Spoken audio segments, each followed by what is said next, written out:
दोस्तों एक होर वीडियो रिपोर्ट लैके हाज़र हाँ चैनल रितेश लखी अनप्लग दे विच ते अज मैं गल करांगा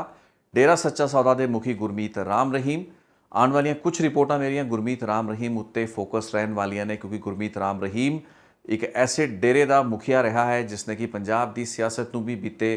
तकरीबन 2 दहाके विच काफ़ी हद तक प्रभावित किया है। सो उस रसूख की उस सियासी प्रभाव जिसके सदका डेरा सच्चा सौदा नूं इन्नी महत्वता जिहड़ी है वो पंजाब की सियासी जमातां देंदियां रहियां, खास करके अकाली दल, शिरोमणी अकाली दल। शुरुआत दे विच कांग्रेस ने भी डेरा सच्चा सौदा नूं काफ़ी ज़्यादा अहमियत दी सी, लेकिन ये जिहड़ा सियासी पक्ष है गुरमीत राम रहीम या उसके डेरे के सियासी प्रभाव का जिहड़ा पक्ष है उस तो इलावा डेरे की अपनी जिहड़ी अपराधिक गतिविधियां रही ने या गुरमीत राम रहीम दी अपनी अपराधिक गतिविधियां रही ने उस दे नाल तुसीं ज़्यादातर जाणू ही हो। बहुत से अजिहे केस रहे ने साल 2017 दे विच साधवियां दे नाल जिहड़ा बलात्कार के मामले सन, 2 साधवियों के नाल बलात्कार के मामलों के विच गुरमीत राम रहीम नूं जिहड़ियां जेल दीयां सज़ावां सुनाईयां गईयां जो कि पैरलली रन करनगियां। इस तो इलावा जिहड़ा एक रामचंद्र छत्रपति पत्रकार जिहड़ा सीगा पूरा सच अखबार जिहड़ी छपदी सी सिरसा तो उस दे विच उन्हां साधवियां दी उस एनोनिमस जिहड़ी चिट्ठी लिखी गई सी जिसने कि शुरुआत दे विच जिहड़ा पिटारा है गुरमीत राम रहीम दी अयाशियां दा उसनूं खोल के रखता सी। उस पत्रकार की हत्या के केस भी उसनूं सज़ा हो चुकी है। तो हुण एक डेरे सच्चे सौदे के ही मैनेजर रणजीत सिंह का जिहड़ा केस है उस उत्ते पूरा जिहड़ा मुकदमा है वो तकरीबन खत्म हो चुका है, ट्रायल खत्म हो चुका है तो फैसला जिहड़ा है उसनूं रिजर्व रखा गया, फैसला किसी दिन भी आ सकता है। इस तो इलावा एक होर जिहड़ा साधुआं दी उन्हां दी जिहड़ी नसबंदी सी उन्हां नूं नपुंसक बनाए जाण दा एक होर अपराधिक मामला मुकदमा चल रहा है। तकरीबन 4 वड्डे जिहड़े मुकदमे हैगे ने गुरमीत राम रहीम के खिलाफ, 2 दे विच फैसला आ चुका है तो 2 दे विच फैसला सुनाया जाना बाकी है, एक दा हजे ट्रायल पूरा नहीं होया है। ये सारियां गल्लां बातां तुसीं बीते 4-5 सालां च काफ़ी सुनते समझते तो खबरां जरिए इन्हां नूं घोखदे आ भी रहे हो। लेकिन अज आपां गल करांगे अज दी इस पहली सीरीज़ की इस पहली रिपोर्ट दे विच गुरमीत राम रहीम के उभार दी। गुरमीत राम रहीम किस तरीके नाल डेरा सच्चा सौदा की गद्दी उत्ते काबज़ होया। साल 1990-91 का वक्त सी जदों कि गुरमीत राम रहीम डेरा सच्चा सौदा का मुखिया बनता है। सो उस दे विच जाण दी कोशिश करांगे तो मैं तुहानूं याद होएगा कुछ महीने पहले एक खास रिपोर्ट की सी जिस विच कि मैं जिक्र किया सी बिमल कौर खालसा किस तरीके नाल शक्की हालातां दे विच पंजाब दी मैंबर पार्लीमेंट रही, शिरोमणी अकाली दल अमृतसर सिमरनजीत सिंह मान की जिहड़ी पार्टी सी उस दी मैंबर रही बिमलजीत कौर खालसा जो कि कुछ ही महीने MP रह पाई सी। उसकी मौत जिहड़ी है वो बहुत भेद भरे हालातों में हो जाती है। लेकिन जदों मैं बिमल कौर खालसा के पूरे केस के बारे तुहानूं जानकारी दी सी, मैं एक जिक्र किया सी गुरजंट सिंह राजस्थानी का,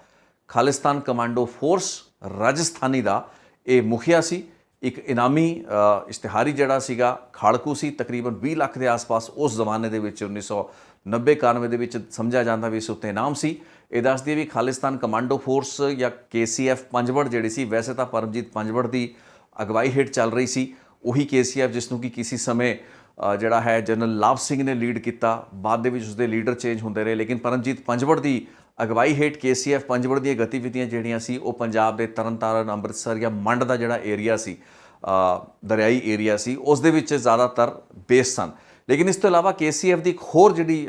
आर्म सी या उसका विंग कह लीए वो राजस्थान वाले पासे एक्टिव हो चुका सी। खास करके उत्तरी राजस्थान ते हरियाणे दे विच बहुत सी ऐसियां वारदातां जिहड़ियां सी वो KCF राजस्थानी यानी खालिस्तान कमांडो फोर्स राजस्थानी नूं एट्रीब्यूट कीतियां जांदियां सन। ये जिहड़ा गुरजंट सिंह राजस्थानी सी इसका जिहड़ा संपर्क सी बिमलजीत कौर खालसा दे नाल रहा सी। सो बिमल खालसा जिहड़ी सी वो बतौर एक MP ऐसे बहुत से खाड़कुआं दे नाल इन टच सी, संपर्क दे विच सी। तो ये फैक्ट भी गुरजंट सिंह राजस्थानी नूं बिमलजीत कौर खालसा उन्हां दे घर दे सामनेों ताड़िया जाता है। मैं दस्सिया भी सी, जिक्र किया सी भी पंजाब पुलिस मोहाली पुलिस की एक जिप्सी जिहड़ी सी उसने अचनचेत ही जदों गुरजंट सिंह राजस्थानी नूं उत्थे ट्रेस किया, हालांकि गुरजंट सिंह राजस्थानी की पछाण छेती छेती पुलिस के अफसरां नूं नहीं हुई सी। लेकिन गुरजंट सिंह राजस्थानी खुद ही पुलिस की जिप्सी वेख के उतों भज निकलिया। उन्होंने लगा कि शायद ये कोई इस तरीके की दबिश है, कोई छापेमारी है जो कि हो रही है, जिस तो बाद कि पुलिस नूं शक पिया तो बाद दे विच उसका पिछा करदे होया उसनूं मोहाली के फेस 7 के पिछे जिहड़ी मेन रोड हैगी है उत्थे एक एनकाउंटर दे विच मार गिरिया गया। सो गुरजंट सिंह राजस्थानी बिमल कौर खालसा दे नाल संपर्क दे विच सी ते उसदे घर दे बाहरों उसनूं पुलिस ने ताड़िया सी ते बाद दे विच एनकाउंटर कुछ ही मीटर की दूरी उत्ते होया सी। सो गुरजंट सिंह राजस्थानी तो मोहाली दे विच मार गिरिया गया। लेकिन उस तो कुछ साल पहला ਇਹ ਮੈਂ ਜਿਹੜੀ ਘਟਨਾ ਦੱਸ ਰਿਹਾ ਗੁਰਜੰਟ ਸਿੰਘ ਰਾਜਸਥਾਨੀ ਨੂੰ ਜਿਹੜਾ ਐਨਕਾਊਂਟਰ ਉਸਦਾ ਹੁੰਦਾ ਉਹ 31 ਅਗਸਤ 1991 ਨੂੰ ਹੁੰਦਾ ਹੈ। ਲੇਕਿਨ ਉਸ ਤੋਂ 1 ਸਾਲ ਪਹਿਲਾਂ 1990 ਸਤੰਬਰ 1990 ਦੇ ਵਿੱਚ ਗੁਰਮੀਤ ਰਾਮ ਰਹੀਮ ਜੋ ਕਿ ਗੁਰਜੰਟ ਸਿੰਘ ਰਾਜਸਥਾਨੀ ਦੀ ਮਾਸੀ ਦਾ ਮੁੰਡਾ ਦੱਸਿਆ ਜਾਂਦਾ ਸੀ, ਦੋ ਭੈਣਾਂ ਦੇ ਦੋਵੇਂ ਮੁੰਡੇ ਭਰਾ ਦੱਸੇ ਜਾਂਦੇ ਹੈਗੇ ਨੇ, ਗੁਰਜੰਟ ਸਿੰਘ ਰਾਜਸਥਾਨੀ ਤੇ ਗੁਰਮੀਤ ਸਿੰਘ। ਉਸ ਵਕਤ ਗੁਰਮੀਤ ਸਿੰਘ ਹੁੰਦਾ ਸੀ, ਬਾਅਦ ਦੇ ਵਿੱਚ ਜਿਹੜੀ ਗੱਦੀ ਹੈ ਡੇਰਾ ਸੱਚਾ ਸੌਦਾ ਦੀ ਉਸ ਨੂੰ ਹਾਸਲ ਕਰਨ ਤੋਂ ਬਾਅਦ ਇਹ ਸੰਤ ਗੁਰਮੀਤ ਰਾਮ ਰਹੀਮ ਲਿਖਵਾਉਣ ਲੱਗ ਪਿਆ। ਇਹ ਸਮਝਿਆ ਜਾਂਦਾ ਵੀ ਗੁਰਜੰਟ ਸਿੰਘ ਰਾਜਸਥਾਨੀ ਦਾ ਇਸ ਗੱਦੀ ਨੂੰ ਗੁਰਮੀਤ ਸਿੰਘ ਨੂੰ ਦਿਵਾਉਣ ਦੇ ਵਿੱਚ ਬਹੁਤ ਵੱਡਾ ਹੱਥ ਸੀ, ਬਹੁਤ ਵੱਡੀ ਭੂਮਿਕਾ ਸੀ। ਇੱਕ ਇਹਦੇ ਪਿੱਛੇ ਇੱਕ ਬਹੁਤ ਤਗੜਾ ਮਨਸੂਬਾ ਵੀ ਸੀ, ਕਿਉਂਕਿ ਇਹ ਦੱਸਦੀ ਵੀ ਉਹਨਾਂ ਦਿਨਾਂ ਦੇ ਵਿੱਚ ਜਦੋਂ 90-91 ਦੇ ਵਿੱਚ ਪੰਜਾਬ ਤੇ ਆਸ-ਪਾਸ ਦੇ ਇਲਾਕਿਆਂ ਦੇ ਵਿੱਚ ਬਹੁਤ ਹੀ ਜ਼ਿਆਦਾ ਛਾਪੇਮਾਰੀ ਤੇਜ਼ ਹੋ ਚੁੱਕੀ ਸੀ। ਸੈਂਟਰ ਦੀਆਂ ਜਿਹੜੀਆਂ ਸਿਕਿਉਰਿਟੀ ਫੋਰਸਿਸ, ਕੇਂਦਰੀ ਸੁਰੱਖਿਆ ਬਲ, ਉਹ ਕਾਫੀ ਐਕਟਿਵ ਹੋ ਚੁੱਕੇ ਸਨ। ਉਹਨਾਂ ਹਾਲਾਤਾਂ ਦੇ ਵਿੱਚ ਬਹੁਤ ਜਿਹੜੀ ਦਬਿਸ਼ ਹੈ ਉਹ ਹਰਿਆਣਾ ਤੇ ਰਾਜਸਥਾਨ ਦੇ ਇਲਾਕਿਆਂ ਵਿੱਚ ਵੀ ਹੋ ਰਹੀ ਸੀ। ਖਾਲਿਸਤਾਨ ਕਮਾਂਡੋ ਫੋਰਸ ਰਾਜਸਥਾਨੀ, ਜਿਸ ਦਾ ਮੁਖੀਆ ਜਿਹੜਾ ਸੀ ਉਹ ਗੁਰਜੰਟ ਸਿੰਘ ਰਾਜਸਥਾਨੀ ਸੀ। ਕਈ ਵੱਡੀਆਂ ਵਾਰਦਾਤਾਂ, ਬੈਂਕ ਡਕੈਤੀਆਂ ਜਿਹੜੀਆਂ ਸਨ ਉਹਨਾਂ ਇਲਾਕਿਆਂ ਦੇ ਵਿੱਚ ਹੁੰਦੀਆਂ ਸਨ। ਉਹਦੇ ਵਿੱਚ KCF ਰਾਜਸਥਾਨ ਦੀ ਭੂਮਿਕਾ ਆਂਦੀ ਸੀ। ਗੁਰਜੰਟ ਸਿੰਘ ਰਾਜਸਥਾਨੀ ਨਾਮਜ਼ਦ ਉਹਨਾਂ ਕੇਸਾਂ ਦੇ ਵਿੱਚ ਸੀ। ਸੋ ਉਸ ਵਕਤ ਆਪਣੇ ਲਈ ਇੱਕ ਠਿਕਾਣਾ ਬਣਾਉਣ ਲਈ ਉਸ ਨੂੰ ਕੁਝ ਐਸੇ ਮਹਿਫੂਜ਼ ਥਾਂ ਦੀ ਲੋੜ ਸੀ, ਇੱਕ ਐਸੀ ਥਾਂ ਦੀ ਲੋੜ ਸੀ ਜੋ ਕਿ ਉਸ ਨੂੰ ਬਾਅਦ ਦੇ ਵਿੱਚ ਡੇਰਾ ਸੱਚਾ ਸੌਦਾ, ਜਿਸ ਦਾ ਕਿ ਮੁਖੀ ਗੁਰਮੀਤ ਰਾਮ ਰਹੀਮ ਨੂੰ ਉਸਨੇ 1990 ਵਿੱਚ ਸਥਾਪਨਾ ਹੁੰਦਾ ਹੈ, ਉਸ ਵਿੱਚ ਹੀ ਨਜ਼ਰ ਆਉਣ ਲੱਗ ਪਈ ਸੀ। ਲੇਕਿਨ ਇਸ ਤੋਂ ਕੁਝ ਸਾਲ ਪਹਿਲਾਂ ਜਾਈਏ ਤਾਂ ਗੁਰਮੀਤ ਰਾਮ ਰਹੀਮ, ਜਿਸ ਦੇ ਕਿ ਪਿਤਾ ਦਾ ਨਾਮ ਮੱਗਰ ਸਿੰਘ ਦੱਸਿਆ ਜਾਂਦਾ ਹੈ, ਇੱਕ ਜੱਟ ਸਿੱਖ ਪਰਿਵਾਰ ਤੋਂ ਬਿਲੋਂਗ ਕਰਦੇ ਨੇ। ਉੱਤਰੀ ਰਾਜਸਥਾਨ ਦੇ ਸ਼੍ਰੀ ਗੰਗਾਨਗਰ ਜ਼ਿਲ੍ਹੇ ਦੇ ਇੱਕ ਪਿੰਡ ਦਾ ਰਹਿਣ ਵਾਲਾ ਸੀ ਗੁਰਮੀਤ ਰਾਮ ਰਹੀਮ। ਤੇ ਇਸ ਦਾ ਜਿਹੜਾ ਭਰਾ ਸੀ, ਯਾਨੀ ਕਿ ਇਸ ਦਾ ਕਜ਼ਨ ਸੀ, ਉਹ ਸੀ ਗੁਰਜੰਟ ਸਿੰਘ ਰਾਜਸਥਾਨੀ। ਹਾਲਾਂਕਿ ਗੁਰਮੀਤ ਰਾਮ ਰਹੀਮ ਦੇ ਜਿਹੜੇ ਪਿਤਾ ਸੀ ਮੱਗਰ ਸਿੰਘ, ਉਹਨਾਂ ਦੀ ਦਿਲਚਸਪੀ ਰੂਹਾਨੀਅਤ ਦੇ ਉਸ ਫਲਸਫੇ ਦੇ ਵਿੱਚ ਸੀ ਜਿਸ ਨੂੰ ਕਿ ਅੱਗੇ ਤੋਰਦੇ ਆ ਰਹੇ ਸਨ ਉਸ ਵਕਤ ਸ਼ਾਹ ਸਤਨਾਮ ਜੀ। ਸ਼ਾਹ ਸਤਨਾਮ ਉਸ ਡੇਰੇ ਸੱਚੇ ਸੌਦੇ ਦੇ ਮੁਖੀ ਸਨ ਤੇ 1960 ਤੋਂ ਲੈ ਕੇ 1990 ਤੱਕ ਤਕਰੀਬਨ 3 ਦਹਾਕੇ ਸ਼ਾਹ ਸਤਨਾਮ ਹੋਣਾ ਵੱਲੋਂ ਹੀ ਡੇਰੇ ਸੱਚੇ ਸੌਦੇ ਦੀ ਅਗਵਾਈ ਕੀਤੀ ਗਈ ਸੀ। ਡੇਰਾ ਸੱਚਾ ਸੌਦਾ ਦੀ ਥੋੜੀ ਜਿਹੀ ਸ਼ੁਰੂਆਤ ਬਾਰੇ ਜ਼ਿਕਰ ਕਰਨਾ ਜ਼ਰੂਰੀ ਹੈ, ਕਿਉਂਕਿ ਇਹ ਦੱਸਿਆ ਜਾਂਦਾ ਵੀ ਸ਼ਾਹ ਮਸਤਾਨ ਜੀ, ਜੋ ਕਿ ਸ਼ਾਹ ਮਸਤਾਨਾ ਬਲੂਚਿਸਤਾਨੀ ਵੀ ਜਿਨ੍ਹਾਂ ਨੂੰ ਕਿਹਾ ਜਾਂਦਾ ਹੈ, ਉਹ ਮੁੱਢਲੇ ਤੌਰ ਤੇ ਬਲੂਚਿਸਤਾਨ ਪਾਕਿਸਤਾਨ ਦੇ ਰਹਿਣ ਵਾਲੇ ਸਨ। ਲੇਕਿਨ ਬਲੂਚਿਸਤਾਨ ਤੋਂ ਉਹ ਬਾਅਦ ਦੇ ਵਿੱਚ ਅੰਮ੍ਰਿਤਸਰ ਬਿਆਸ ਦੇ ਇਲਾਕੇ ਵਿੱਚ ਆਉਂਦੇ ਨੇ, ਜਿੱਥੇ ਕਿ ਬਾਬਾ ਸਾਵਣ ਸਿੰਘ ਜਿਹੜੇ ਦੱਸੇ ਜਾਂਦੇ ਨੇ ਰਾਧਾ ਸੁਆਮੀ, ਡੇਰਾ ਰਾਧਾ ਸੁਆਮੀਆਂ ਦੇ ਜਿਹੜੇ ਮੁਖੀ ਹੁੰਦੇ ਨੇ। ਬਾਬਾ ਸਾਵਣ ਸਿੰਘ ਦੀ ਛਤਰ ਛਾਏ ਹੇਠ ਹੀ ਬਾਬਾ ਜਿਹੜੇ ਮਸਤਾਨ ਜੀ ਸੀ ਜਾਂ ਮਸਤਾਨਾ ਬਲੂਚਿਸਤਾਨੀ ਜਿਨ੍ਹਾਂ ਨੂੰ ਕਿਹਾ ਜਾਂਦਾ ਸੀ, ਉਹਨਾਂ ਵੱਲੋਂ ਇਸ ਰੂਹਾਨੀਅਤ ਦਾ ਸਫ਼ਰ ਜਿਹੜਾ ਹੈ ਉਸ ਨੂੰ ਸ਼ੁਰੂ ਕੀਤੇ ਜਾਣ ਦੀ ਗੱਲਬਾਤ ਸਾਹਮਣੇ ਆਉਂਦੀ ਹੈ। ਸੋ ਬਾਬਾ ਮਸਤਾਨ ਸਿੰਘ ਬਾਅਦ ਦੇ ਵਿੱਚ ਦੱਸਿਆ ਜਾਂਦਾ ਵੀ ਉਹਨਾਂ ਨੇ ਆਪਣਾ ਅਲੱਗ ਜਿਹੜਾ ਡੇਰਾ ਸੀ ਉਹ ਜਾ ਕੇ ਉੱਤਰੀ ਰਾਜਸਥਾਨ ਜਾਂ ਫਿਰ ਪੱਛਮੀ ਹਰਿਆਣਾ ਦਾ ਜਿਹੜਾ ਇਲਾਕਾ ਸੀ, ਜਿਹਨੂੰ ਬਾਗੜ ਦਾ ਇਲਾਕਾ ਕਿਹਾ ਜਾਂਦਾ ਹੈ। ਹਰਿਆਣਵੀ ਦੇ ਵਿੱਚ ਅਲੱਗ-ਅਲੱਗ ਜ਼ੋਨ ਨੇ, ਜਿਵੇਂ ਪੰਜਾਬ ਦੇ ਵਿੱਚ ਮਾਝਾ, ਦੁਆਬਾ, ਮਾਲਵਾ ਹੈ, ਉਵੇਂ ਹੀ ਹਰਿਆਣਾ ਦੇ ਵਿੱਚ ਇਸ ਤਰੀਕੇ ਨਾਲ ਕਈ ਐਸੇ ਜ਼ੋਨ ਹੈਗੇ ਨੇ ਜਿਨ੍ਹਾਂ ਵਿੱਚ ਬਾਂਗੜ ਦਾ ਇੱਕ ਇਲਾਕਾ ਹੈ, ਇੱਕ ਬਾਗੜ ਦਾ ਇਲਾਕਾ ਆਉਂਦਾ ਹੈ, ਇੱਕ ਫਿਰ ਜਾਟ ਏਰੀਆ ਆਉਂਦਾ ਹੈ, ਦੇਸ ਵਾਲੀ ਬੈਲਟ ਜਿਸ ਨੂੰ ਕਿਹਾ ਜਾਂਦਾ ਹੈ। ਉੱਤਰੀ ਹਰਿਆਣਾ ਨੂੰ ਇੱਕ ਅਲੱਗ ਤਰੀਕੇ ਨਾਲ, ਉਸ ਦੇ ਵਿੱਚ ਜ਼ਿਆਦਾਤਰ ਪੰਜਾਬੀ ਹੈਗੇ ਨੇ ਲੋਕ, ਜਿਹੜੀ ਵਸੋਂ ਹੈਗੀ ਹੈ। ਸੋ ਅਲੱਗ-ਅਲੱਗ ਜ਼ੋਨ ਦੇ ਵਿੱਚ ਹਰਿਆਣਾ ਵੀ ਵਸਿਆ ਹੋਇਆ ਤੇ ਬਾਗੜ ਦਾ ਜਿਹੜਾ ਇਲਾਕਾ ਸੀ ਉਸ ਦੇ ਵਿੱਚ ਧਰਮ ਪ੍ਰਚਾਰ ਜਾਂ ਰੂਹਾਨੀਅਤ ਦੇ ਪ੍ਰਚਾਰ ਦੇ ਪੱਖੋਂ ਮਸਤਾਨਾ ਬਲੂਚਿਸਤਾਨੀ ਜਾਂ ਸ਼ਾਹ ਮਸਤਾਨਾ ਉਹਨਾਂ ਨੂੰ ਕਿਹਾ ਜਾਂਦਾ ਸੀ, ਉਹਨਾਂ ਨੇ ਆਪਣਾ ਇੱਕ ਡੇਰਾ ਜਿਹੜਾ ਸੀ ਉਹ ਸਥਾਪਿਤ ਕੀਤਾ ਸਿਰਸਾ ਦੇ ਵਿੱਚ, ਜੋ ਕਿ ਡੇਰਾ ਸੱਚਾ ਸੌਦਾ ਹੈ, ਅੱਜ ਦਾ ਮਾਡਰਨ ਡੇਰਾ ਸੱਚਾ ਸੌਦਾ। ਉਹਨਾਂ ਦੇ ਸਮਿਆਂ ਦੇ ਵਿੱਚ ਇੱਕ ਬੜੇ ਹੀ ਵੱਖਰੇ ਕਿਸਮ ਦਾ ਇੱਕ ਵਰਤਾਰਾ ਜਿਹੜਾ ਸੀ ਇਸ ਡੇਰੇ ਜਾਂ ਇਸ ਦੀ ਗਤੀਵਿਧੀਆਂ ਦਾ ਰਿਹਾ ਕਰਦਾ ਸੀ। ਬੇਸ਼ੱਕ ਡੇਰਾ ਐਡਾ ਵੱਡਾ, ਇਹਦੀ ਫਾਲੋਅਰਸ਼ਿਪ, ਇਹਦੀ ਜਿਹੜੀ ਲੋਕ ਜਿਹੜੇ ਮੰਨਣ ਵਾਲੇ ਸੀ ਇਸ ਡੇਰੇ ਨੂੰ, ਉਹਨਾਂ ਦੀ ਗਿਣਤੀ ਲੱਖਾਂ ਦੇ ਵਿੱਚ ਨਹੀਂ ਹੋਇਆ ਕਰਦੀ ਸੀ, ਲੇਕਿਨ ਇੱਕ ਰੂਹਾਨੀਅਤ ਦਾ ਪ੍ਰਚਾਰ ਉੱਥੇ ਬਿਲਕੁਲ ਹੋਇਆ ਕਰਦਾ ਸੀ। 1960 ਦੇ ਵਿੱਚ ਜਾ ਕੇ ਸ਼ਾਹ ਮਸਤਾਨਾ ਯਾਨੀ ਕਿ ਮਸਤਾਨਾ ਬਲੂਚਿਸਤਾਨੀ, ਇਹ ਜਿਹੜੀ ਗੱਦੀ ਹੁੰਦੀ ਹੈ ਡੇਰੇ ਸੱਚੇ ਸੌਦੇ ਦਾ ਬਤੌਰ ਮੁਖੀਆ, ਉਹ ਸ਼ਾਹ ਸਤਨਾਮ ਹੋਣਾ ਨੂੰ ਸੌਂਪ ਦਿੰਦੇ ਨੇ। ਅਗਲੇ ਆਉਣ ਵਾਲੇ ਤਕਰੀਬਨ 30 ਸਾਲ ਹੋਰ ਸ਼ਾਹ ਸਤਨਾਮ ਹੋਣਾ ਵੱਲੋਂ ਹੀ ਜਿਹੜੀ ਇਸ ਡੇਰੇ ਦੀ ਅਗਵਾਈ ਕੀਤੀ ਜਾਣੀ ਹੁੰਦੀ ਹੈ 1960 ਤੋਂ ਲੈ ਕੇ 1990 ਤੱਕ। ਇਹ ਡੇਰਾ 1948 ਵਿੱਚ ਸਥਾਪਿਤ ਕੀਤਾ ਜਾਂਦਾ ਦੱਸਿਆ ਜਾਂਦਾ ਹੈ, ਜਿਸ ਤੋਂ ਬਾਅਦ ਕਿ 1990 ਤੱਕ ਬਾਬਾ ਜਾਂ ਸ਼ਾਹ ਮਸਤਾਨ ਜੀ ਜਾਂ ਫਿਰ ਸ਼ਾਹ ਸਤਨਾਮ ਜੀ ਜਿਹੜੇ ਸਨ ਉਹ ਪਹਿਲੇ ਤੇ ਦੂਸਰੇ ਜਿਹੜੇ ਇਸ ਡੇਰੇ ਦੇ ਮੁਖੀ ਮੰਨੇ ਗਏ। 1990 ਵਿੱਚ ਜਾ ਕੇ ਜਿਹੜੀ ਹੈ ਸਥਿਤੀ ਬਦਲਦੀ ਹੈ। ਇਹ ਸਮਝਿਆ ਜਾਂਦਾ ਵੀ ਸ਼ਾਹ ਸਤਨਾਮ ਹੋਣਾ ਵੱਲੋਂ ਤਕਰੀਬਨ 2 ਜਾਂ 3 ਐਸੇ ਲੋਕਾਂ ਨੂੰ ਤੈਅ ਕੀਤਾ ਗਿਆ ਸੀ ਜਿਨ੍ਹਾਂ ਨੂੰ ਕਿ ਉਹ ਆਪਣਾ ਅੱਗੇ ਦਾ ਜਿਹੜਾ ਗੱਦੀ ਨਸ਼ੀਨ ਕਹਿ ਲਈਏ, ਆਪਾਂ ਉਹਨਾਂ ਨੂੰ ਡੇਰਾ ਸੱਚਾ ਸੌਦੇ ਦਾ ਮੁਖੀ ਕਹਿ ਲਈਏ, ਉਹ ਥਾਪਣਗੇ ਜਾਂ ਉਸ ਨੂੰ ਬਣਾਉਣਗੇ। ਲੇਕਿਨ ਇਹ ਸਮਝਿਆ ਜਾਂਦਾ ਵੀ ਇਸ ਚੀਜ਼ ਦਾ ਉਪਚਾਰਿਕ ਤੇ ਰਸਮੀ ਐਲਾਨ ਕੀਤੇ ਜਾਣ ਤੋਂ ਪਹਿਲਾਂ ਹੀ ਇੱਕ ਰਾਤ ਅਚਾਨਕ ਡੇਰੇ ਦੇ ਵਿੱਚ ਕਾਫੀ ਬਦਲਾਅ ਹੁੰਦੇ ਨੇ। ਕੁਝ ਘਟਨਾਕ੍ਰਮ ਰਹਿੰਦਾ ਜਿਸ ਵਿੱਚ ਕਿ ਇਹ ਵੀ ਦੱਸਿਆ ਜਾਂਦਾ ਵੀ ਗੁਰਜੰਟ ਸਿੰਘ ਰਾਜਸਥਾਨੀ ਤੇ ਗੁਰਮੀਤ ਸਿੰਘ, ਕਿਉਂਕਿ ਗੁਰਜੰਟ ਸਿੰਘ ਰਾਜਸਥਾਨੀ ਜਿਵੇਂ ਪਹਿਲਾਂ ਜ਼ਿਕਰ ਕੀਤਾ ਉਸ ਨੂੰ ਆਪਣੇ ਲਈ ਇੱਕ ਐਸੇ ਠਿਕਾਣੇ ਦੀ ਤਲਾਸ਼ ਹੁੰਦੀ ਹੈ ਜਿਸ ਦੇ ਤਹਿਤ ਕਿ ਉਹ ਇੱਕ ਸੇਫ ਹੈਵਨ ਲੱਭ ਪਾਏ ਜਿੱਥੇ ਕਿ ਉਸ ਦੀਆਂ ਖਾੜਕੂ ਗਤੀਵਿਧੀਆਂ ਜਿਹੜੀਆਂ ਹੈ, ਹਥਿਆਰਾਂ ਦੀ ਰੱਖ ਰਖਾ ਹੈ, ਹਥਿਆਰਾਂ ਦੇ ਜ਼ਖੀਰਿਆਂ ਨੂੰ ਰੱਖਣਾ ਜਾਂ ਫਿਰ ਆਪਣੇ ਜਿਹੜੇ ਵੱਖਵਾਦੀ ਜਾਂ ਖਾੜਕੂ ਉਸ ਵਕਤ ਰਹੇ ਹੁੰਦੇ ਨੇ ਉਹਨਾਂ ਨੂੰ ਪਨਾਹ ਦੇਣਾ, ਉਸ ਦੇ ਲਈ ਉਸ ਨੂੰ ਇੱਕ ਐਸੀ ਥਾਂ ਦੀ ਲੋੜ ਹੁੰਦੀ ਹੈ ਜਿਸ ਦੇ ਲਈ ਕਿ ਡੇਰਾ ਸੱਚਾ ਸੌਦਾ ਤੇ ਉਸ ਦੇ ਜਿਹੜਾ ਹੈੱਡਕੁਆਟਰ ਬਣਿਆ ਹੁੰਦਾ ਸਿਰਸੇ ਦੇ ਵਿੱਚ ਉਸ ਨੂੰ ਬਿਲਕੁਲ ਸੇਫ ਜਗ੍ਹਾ ਲੱਗ ਰਿਹਾ ਹੁੰਦਾ ਹੈ। ਸੋ ਉਹਦੀ ਇਨਵੋਲਵਮੈਂਟ ਥਰੂ ਗੁਰਮੀਤ ਜਿਹੜਾ ਹੁੰਦਾ ਹੈ, ਗੁਰਮੀਤ ਸਿੰਘ ਉਸ ਵਕਤ ਹੁੰਦਾ, ਗੁਰਮੀਤ ਰਾਮ ਰਹੀਮ ਤਾਂ ਬਾਅਦ ਦੇ ਵਿੱਚ ਨਾਂ ਪੂਰਾ ਬਣਿਆ, ਉਹਦੇ ਜ਼ਰੀਏ ਆਹਿਸਤਾ ਆਹਿਸਤਾ ਡੇਰੇ ਵੀ ਸ਼ੁਰੂ ਹੁੰਦੀ ਹੈ। ਆਪਸ ਦੇ ਵਿੱਚ ਇਹ ਪਲੈਨਿੰਗ ਤਿਆਰ ਕੀਤੀ ਜਾਂਦੀ ਹੈ ਤੇ ਗੁਰਮੀਤ ਸਿੰਘ ਨੂੰ ਅਗਲਾ ਜਿਹੜਾ ਗੱਦੀ ਨਸ਼ੀਨ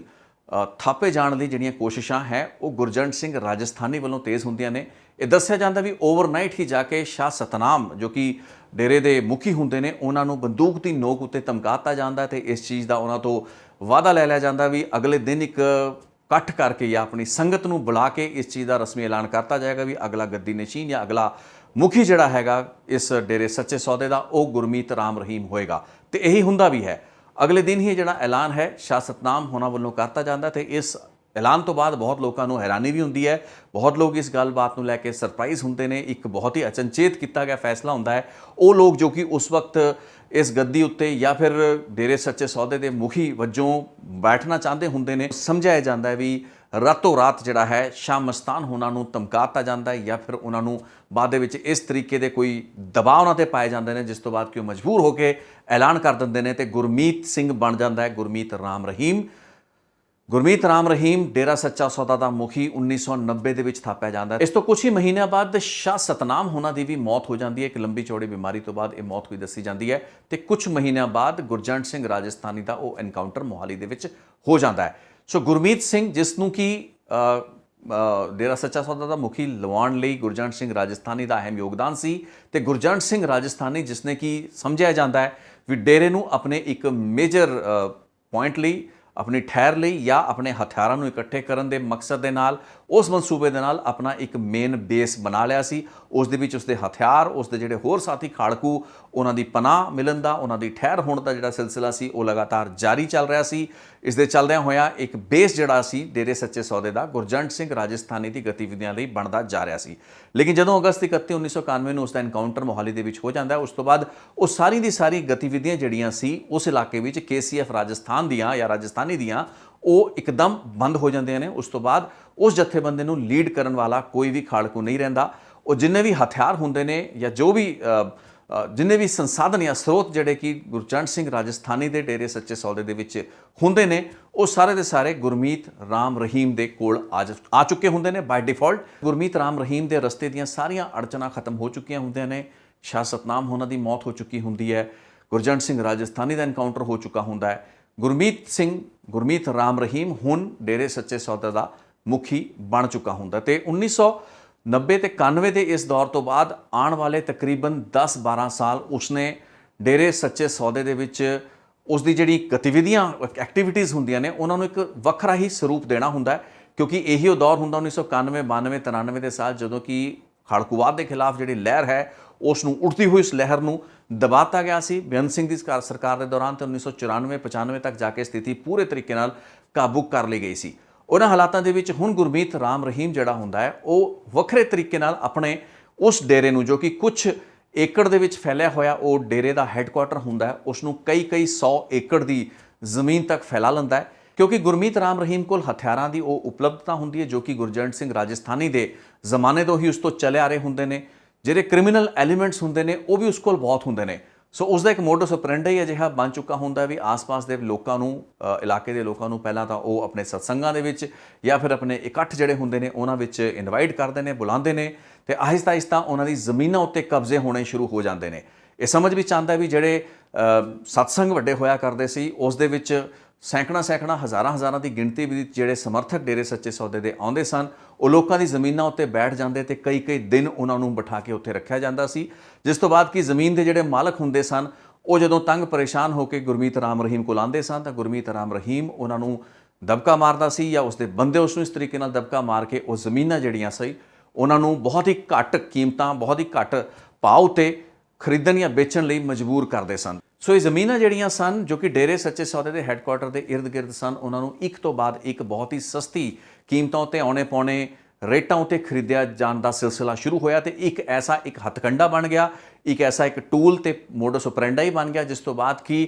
ਹਜ਼ਾਰਾਂ ਜਿਹੜੀ ਏਕੜ ਜ਼ਮੀਨ ਸੀ ਉਹ ਡੇਰੇ ਨੇ ਸਿਰਸੇ ਤੇ ਆਸ-ਪਾਸ ਦੇ ਇਲਾਕਿਆਂ ਵਿੱਚ ਉਸ ਨੂੰ ਆਪਣੇ ਕੋਲ ਰੱਖਣਾ ਸ਼ੁਰੂ ਕਰਤਾ। ਆਪਣੇ ਜਿਹੜੇ ਸਮਰਥਕ, ਉਹਦੇ ਜਿਹੜੇ ਫੋਲੋਅਰਸ ਆਇਆ ਕਰਦੇ ਸਨ, ਉਹਨਾਂ ਦੀ ਜ਼ਮੀਨਾਂ ਨੂੰ ਵੀ ਲੈਣ ਦਾ ਜਾਂ ਫਿਰ ਹੜੱਪਣ ਦਾ, ਫੁਸਲਾ ਕੇ, ਬਹਿਲਾ ਕੇ ਜਾਂ ਫਿਰ ਦਬਾਅ ਪਾ ਕੇ, ਡਰਾ ਕੇ ਉਸ ਨੂੰ ਆਪਣੇ ਜਿਹੜੇ ਗਲਬੇ ਦੇ ਵਿੱਚ ਲੈਣ ਦਾ ਜ਼ਮੀਨਾਂ ਨੂੰ, ਉਹ ਜਿਹੜਾ ਸਿਸਟਮ ਸੀ ਉਹ ਚੱਲ ਪਿਆ। ਸੋ 1990 ਤੋਂ ਲੈ ਕੇ ਸਾਲ 2002 ਯਾਨੀ ਕਿ 12 ਸਾਲ ਜਦ ਗੁਰਮੀਤ ਰਾਮ ਰਹੀਮ ਇਸ ਡੇਰੇ ਸੱਚੇ ਸੌਦੇ ਦਾ ਮੁਖੀ ਸੀ, ਉਸ ਦੌਰਾਨ ਹਜ਼ਾਰਾਂ ਏਕੜ ਤਾਂ ਜ਼ਮੀਨ ਜਿਹੜੀ ਹੈ ਆਸ-ਪਾਸ ਦੀ ਲੋਕਾਂ ਦੀ, ਗਰੀਬਾਂ ਦੀ ਹੜੱਪ ਲਈ ਗਈ। ਉਸ ਤੋਂ ਇਲਾਵਾ ਬਹੁਤ ਸੰਪत्ति ਜਿਹੜੀ ਸੀ ਗੁਰਮੀਤ ਰਾਮ ਰਹੀਮ ਨੇ ਬਣਾਈ। ਇਸ ਤੋਂ ਇਲਾਵਾ ਜਿਹੜੀਆਂ ਸਾਧਵੀਆਂ ਉਸ ਕੋਲ ਰੁਕਦੀਆਂ ਸਨ, ਉਹਨਾਂ ਦਾ ਜਿਹੜਾ ਯੌਨ ਉਤਪੀੜਨ ਸੀ ਉਹ ਕਈ ਦਹਾਕੇ ਤੱਕ ਬਿਨਾਂ ਕਿਸੇ ਰੋਕ ਟੋਕ ਗੁਰਮੀਤ ਰਾਮ ਰਹੀਮ ਨੇ ਕੀਤਾ। ਉਸ ਦੇ ਜਿਹੜੇ ਸਮਰਥਕ ਇਸ ਹੱਦ ਤੱਕ ਮਾਈਂਡ ਵਾਸ਼ ਕੀਤੇ ਜਾ ਚੁੱਕੇ ਸਨ ਵੀ ਆਪਣੀਆਂ ਧੀਆਂ ਭੈਣਾਂ ਨਾਲ ਹੋ ਰਹੀ ਜ਼ੋਰ ਜ਼ਬਰਦਸਤੀ ਦੀਆਂ ਸ਼ਿਕਾਇਤਾਂ ਜੋ ਬੱਚੀਆਂ ਨੇ ਕੀਤੀਆਂ ਵੀ, ਤਾਂ ਉਹਨਾਂ ਨੂੰ ਵੀ ਨਜ਼ਰਅੰਦਾਜ਼ ਕਰਕੇ ਇਹ ਜਿਨ੍ਹਾਂ ਦੀ ਅੱਖਾਂ ਉੱਤੇ ਪਰਦੇ ਪੈ ਰੱਖੇ ਸੀ, ਅਕਲ ਉੱਤੇ ਵੀ ਪਰਦੇ ਪੈ ਰੱਖੇ ਸੀ, ਮੈਂ ਤਾਂ ਇਹ ਕਹਾਂਗਾ ਉਸ ਤਰੀਕੇ ਦੇ ਸਮਰਥਕ ਆਪਣੇ ਮਹਾਰਾਜ ਜਿਹੜਾ ਗੁਰਮੀਤ ਰਾਮ ਰਹੀਮ ਆਪਣੇ ਆਪ ਨੂੰ ਖੁਬਾਂਦਾ ਸੀ, ਉਸ ਦੀ ਵੰਦਨਾ ਦੇ ਵਿੱਚ, ਉਸ ਦੀ ਪੂਜਾ ਪਾਠ ਦੇ ਵਿੱਚ ਜੁਟੇ ਰਹੇ ਤੇ ਆਪਣੀਆਂ ਜ਼ਮੀਨਾਂ, ਆਪਣੀਆਂ ਧੀਆਂ, ਆਪਣੀਆਂ ਅਜ਼ਮਤਾਂ ਜਿਹੜੀਆਂ ਸੀ ਉਸ ਦੇ ਹੱਥ ਫੜਾ ਰੱਖੀਆਂ, ਜਿਸ ਨੂੰ ਕਿ ਉਸਨੇ ਲੁੱਟਣ ਵਿੱਚ